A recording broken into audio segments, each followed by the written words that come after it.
Hey everybody, this is Shaken. I want to give a quick run through of the Continuum BoP mechanisms using the E6b Aviation Calculator.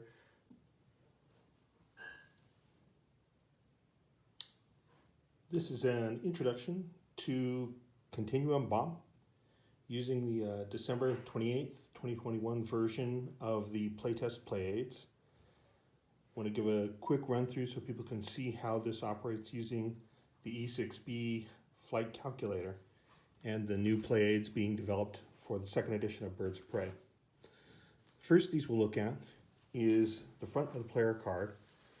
This is an unlimited card with play information for plotting and movement, as well as some of the sighting and initiative and activity points operations used during normal play. The reverse of this sheet is the player card rear. This is focused on energy calculations, both the conclusion of turn, which is at the top, and the initial portions of the turn, setting up initial flight state. The remaining paper aids for this is a log sheet. As you can see, takes 4 turns of flight moving along, and starts with the initial positions of the airplane, the initial state. We come here through sighting and then start the next game turn near the bottom of the sheet. This hits the normal 0 game turn that starts out a Birds of Prey game. So you start out with your initial condition at the top, predetermined conditions that are set by the scenario. And then finally we'll look at our setup, which is an interception of a reconnaissance RF-80 by a MiG-15. Conceptually, they've just popped out of one cloud set in an area of intermittent clouds. Both planes were without sighting until the end of last turn. The MiG-15 was successful in the sighting. The F-80 was not. However, they are not in a fixed situation. So the MiG-15 will be plotting based on its own guesswork on where it thinks the RF-80 is going to be.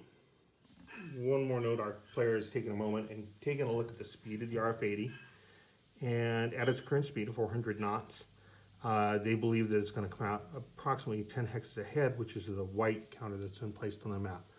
So that is the objective that the MiG-15 is going to be maneuvering against. Continuum BoP uses a device called an E6b Flight Calculator. This is an analog computer developed in the mid-century. It is essentially a ratio calculator with a number of special attributes. So as a ratio calculator, what you do is, say we wanted to multiply a number by 3.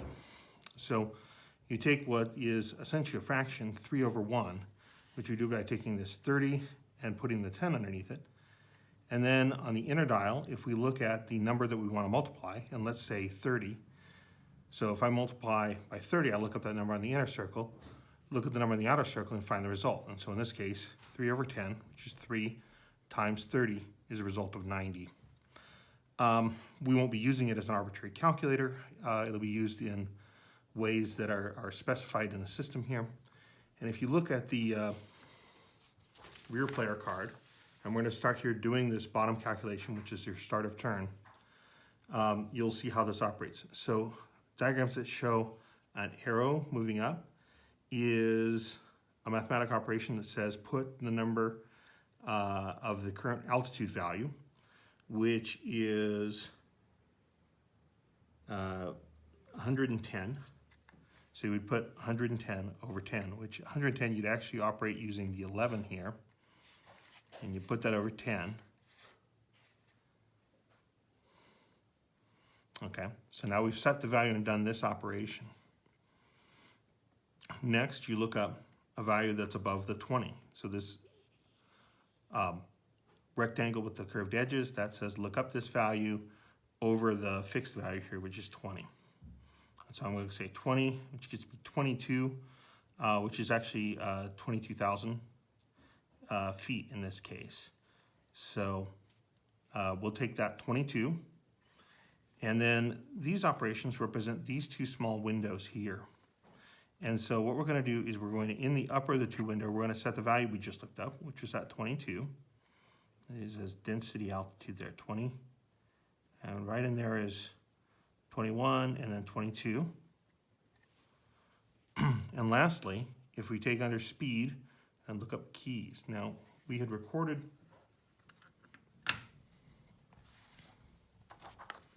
speed previous. Oh, we hadn't recorded speed, but starting speed was 480.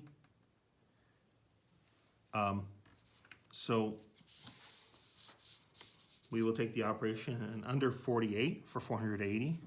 We will look up the value that we get. So it's 45, 6, 7, and 8. Right there, it's 35, 34. So we're at a little bit over 335. Yeah, right close to the 34. And so that's our keys value. And so we record that as 340 keys. If we take a look at our plot right now, what we're going to choose to do in this game term, we currently have the reconnaissance plane here at 300 minus 30. And our estimation is it's going to move 10 hexes forward, and that put on a bearing of 330 plus 30. So our best estimate is to put our movement vector right here in the midpoint. And that means an approximately 3 hex move around the outer circle to put our nose in level minus 30. So we want to end up a little bit above and behind coming down on the RF-80. So that gives us the exact midpoint. That's a pure pursuit intercept. And it should be pretty good coming down on top of the reconnaissance plane. And the next turn we'd roll out and pull level or maneuver accordingly to how they start, hopefully be operating with a fix then. And then we'll want to record our starting aspect, which is 1 off the nose, 2 off the canopy here. And now we need to figure out Mach, Q smash, max zero load, which are in fact the next operations on the player card. So we're going to put our K feet into this upper window. That's the thing that had been disrupted. So K feet goes into the upper window, 22 for density altitude, and then on this lower window we look up 22 and find out the value there. This is a pretty tight scale, but that's a minus 25. And so that's the air temperature, minus 25. And we'll take that same temperature value, the midpoint here, and we'll carry it around. And there's, out in the middle of nowhere here, kind of off of the 10, there's something called the Mach number index. And so if you put where we found, that midpoint there at 25, over the Mach number index, and then if we read under speed, which is again 480, come around here to 480, and we'd find we're having a Mach of about 0.77 Mach. So we'll record that. And this is slow in bridge break terms. So next we're going to find our Q, which also tells us our max zero load and our smash values that both get used later on in the play. So we're going to put keys that we just found, which is 340 over the 30.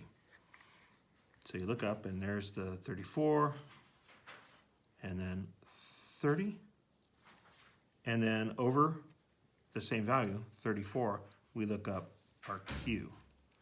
And so 34 is the value right there. There's 35, 6, 7, 8 and a half. So 38 and a half is our Q.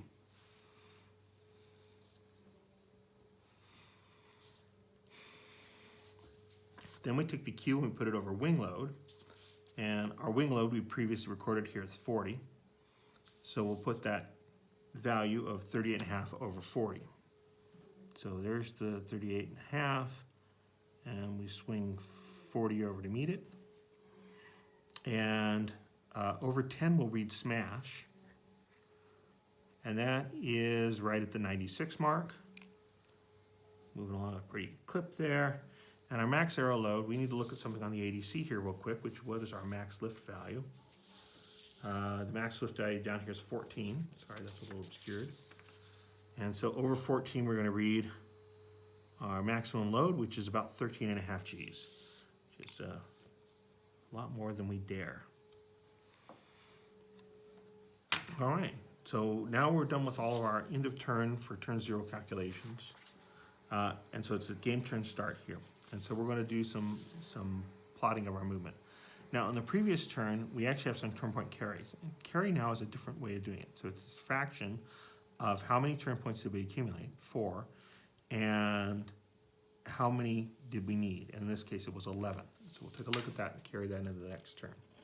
So since we're starting plotting, we'll go to the front player card. Okay, great. So we're going to try and turn. And what I'm going to try and do is get 3 cells of turning here. Let's get my nose around. I'm going to take a look. We have a turning point cost here. And since we're going around the level 30, most of our G range here from about 3 to, well, 9.5 takes 11 turn points per. So we're going to do around 33 turn points minus whatever the carry is. So the first thing we do is we figure out the proportion of this. Now this is going to be a little trivial because the last one we're going to have the same previous need as was before. But it's previous turning points over previous turning points needs, which is that 4 over 11. So there's the 4, and we're going to put it over the 11, comes to there, and then if we look at TP needs, well, it looks like, again, the TP needs is going to be the same, so the amount of turning point carry we have in the new is 4. So I record it here under carry TP. I'm going to take a quick estimation of how much I need to do, which I'm going to need 33 turning points plus the 4, well, subtracting the 4, so about 27 turning points to go around here. So I'm going to take a quick guess and say about 6 Gs is going to do that for me. How did I come up with that? Just honestly a guess. But that's kind of how you're going to play the game. You're going to guess and take your best shot, and if it works out, then fantastic, and if it doesn't, well, then you maneuver a little bit better the next turn. So we're going to take load over speed, so that's that 6, and over our speed, and our speed again was 480, so I'll put 48 underneath the 60. Great. And I'm going to read a value called R of a 10. And at this point, it's 124.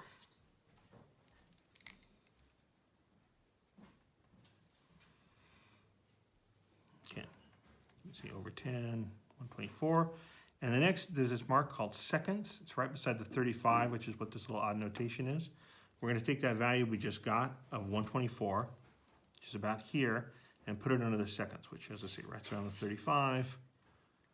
And there we go, 12.4 on the seconds mark. And over this, I'm going to read ticks. And I have 10 ticks, so that comes around here to 10. And that generates me about 34.5. So more turning points than I need.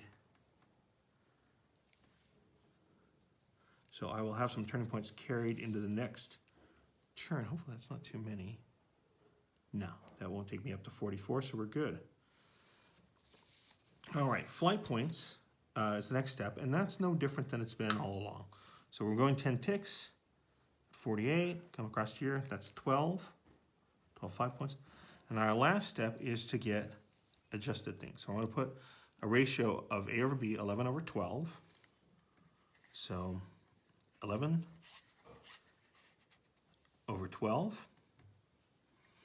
And then the number of flight points here, which we just determined, which was 12.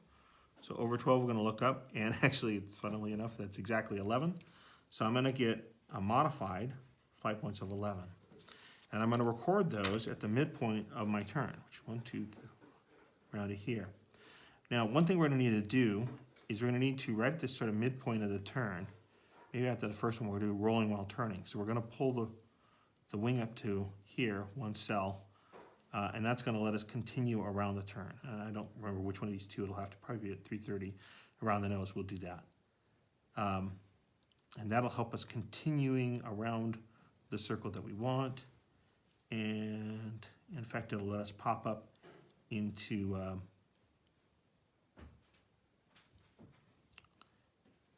it'll let us pop up into the level around 045 if we want. We'll probably have to roll again next turn.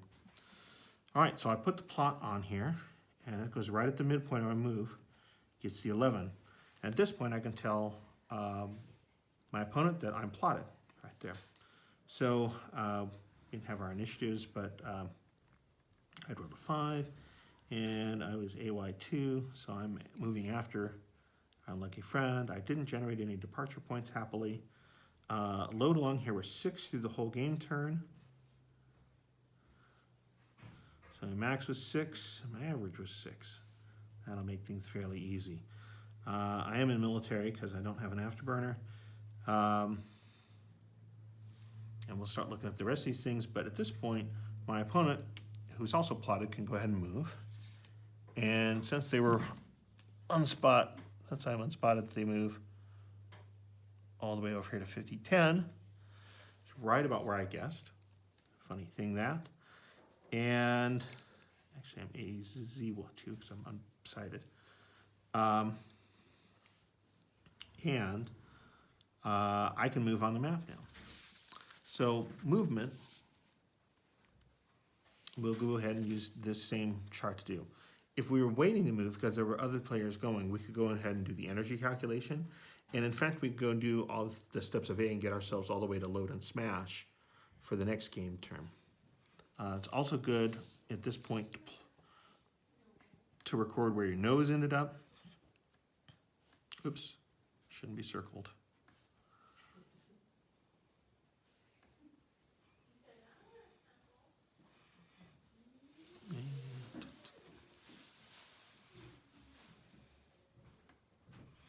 Great.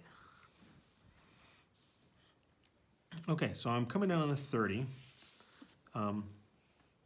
Here, I'm going to play a little bit towards the upper. So I'm going to move my first 8, and because it's in the border between 300 and 330, I can move anywhere in that wedge. So, which would take me out anywhere from 1, 2, 8, there.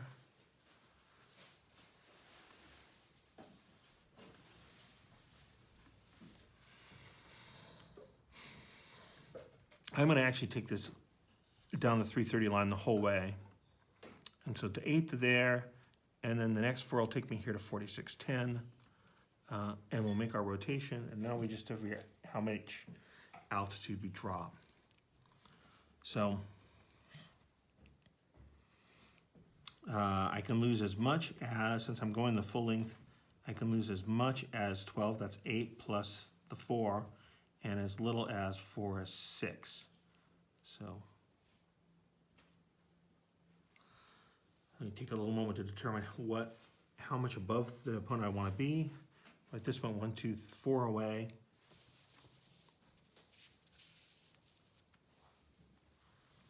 Well, maybe -4, but that would be a bit, or let's say 5 above. That'll be great. So if I can lose 10, that would be ideal. So I'm going to take an altitude loss of 10. That takes me down to, I was at 110. I'll be down to 100. And modify the setup here. That's all happening out of your sight, unfortunately. But there's the eventual position on the map. So our final operations are performance, and then continuing on and doing our pre-calcs for the next turn.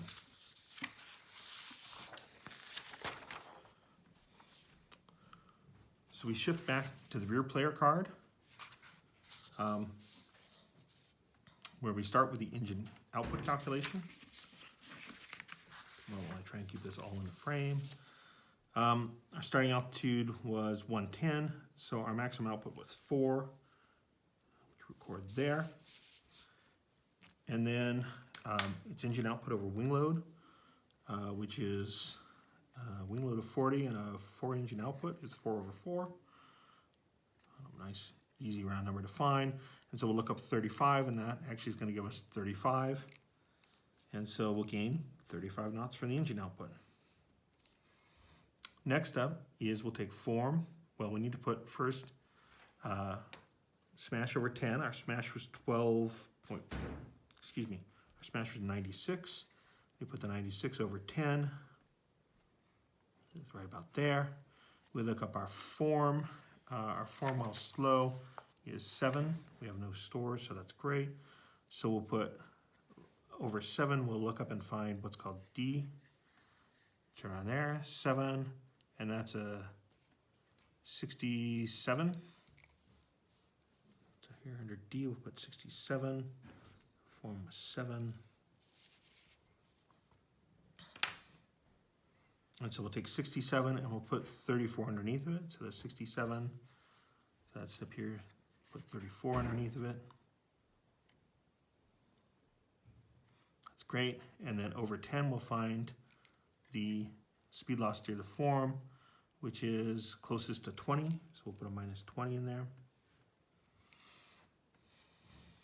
Keeping the again, we'll put smash back over 10. By the way, you can read D and lift off at the same time if you were optimizing for time. And so our smash of 124 over 10 puts over 10 again. So there are 120, excuse me, our smash of 96 we'll put over 10 again.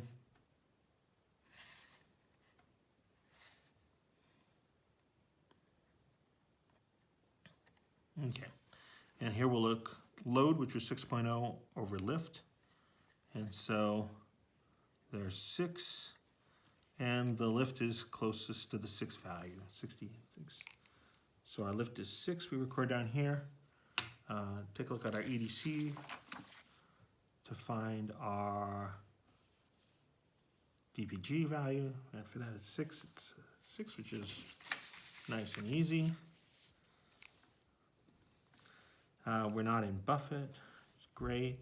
And I turn to K-test, we do this final operation here, which is putting the drag per G of 6 over 10. And under average load, which is a 6, we'll look up our delta speed. So 6 there, and again we lose right around 35 knots, which is really pretty nice. And let's see, we lost 10 levels of altitude. Going 480, 10, gain 45 knots. This may be more overtake than we realistically want, but that puts us up to 500, adds 25 to our speed of 480. So our ending speed is 505. That is frankly more overtake than we want. So we might be speed and brakes next game turn, but we're really well set up beyond that. So. All right, that is most of the things. And then the last thing we would do is while we're waiting for the rest of the players to conclude their actions, we'd return to the bottom of the sheet here, and we'd calculate and find our new keys and smash values, just like we did at the end of game turn 0. And that is a quick look through at one game turn of flying the BoP using the Continuum system and the E6b aviation calculator. Definitely welcome your questions at the Air Battle list on groups.io, and any inputs that you have and any feedback you have from playtesting, we would love to hear from you. Thank you very much. Oh, one more bit of notation, just to say. On the log sheet is set up where there's 4 turns of data, and it's actually, as I say, the first part is the last half of the previous game turn, or the game turn 0. We have one fixed area up on top for things that don't change very often during gameplay. So identity, pilot quality are up here. We need to add training and G-suit spaces. Your ground altitude, whatever stores. If you want to figure out your cornering speed there, it's a good place to note that. drag weights, all these things that don't change very often are all kept here up on top.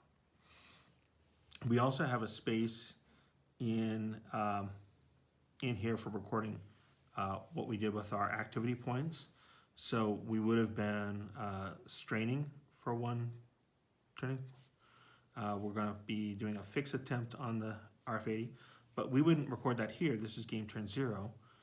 We would actually be recording it here. So there's my strain, my fixed attempt. We're probably going to padlock the RF80, or we might actually be replacing the fix and the padlock with an engage, and fix and tally that. And then we've got some free activity points because there's not a whole lot going on in this fight.